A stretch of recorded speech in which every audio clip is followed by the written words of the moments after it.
Hampers menjadi salah satu barang yang paling banyak diburu oleh masyarakat selain menu makanan kuliner di momen bulan suci Ramadan ini. Di kota Palembang, hampers pecah belah paling banyak peminatnya. Hampers pecah belah sendiri memiliki banyak ragamnya, mulai dari yang berisikan set alat minum, alat makan, alat masak, hingga vas bunga. Via Rahma, salah satu warga kota Palembang mengakui, hampers pecah belah ini menjadi salah satu barang yang menarik untuk diberikan kepada orang terkasih maupun kolega di momen bulan suci Ramadan, terutama menyambut Hari Raya Idul Fitri. Bagi sebagian besar masyarakat, memberikan hampers pecah belah ini bukanlah hal yang asing lagi. Mau cari-cari parcel sama hampers. Buat apa tuh? Buat dikirim ke keluarga sih.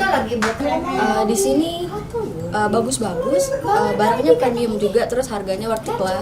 Salah satu tempat usaha hampers pecah belah yang ada di kawasan Bukit Palembang ini sudah mulai memproduksi beragam jenis hampers pecah belah sejak awal bulan Ramadan tahun ini.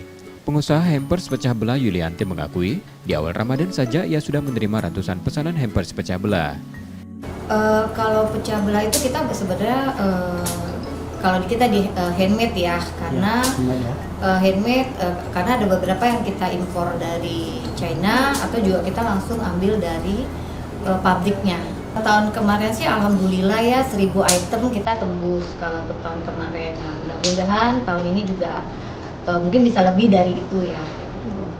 Ia memprediksi selama Ramadan ini bisa menerima 1000 lebih pesanan hampers pecah belah.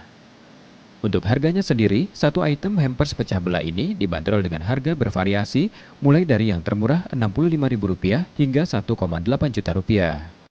Nur Muhammad, Kompas TV, Palembang, Sumatera Selatan.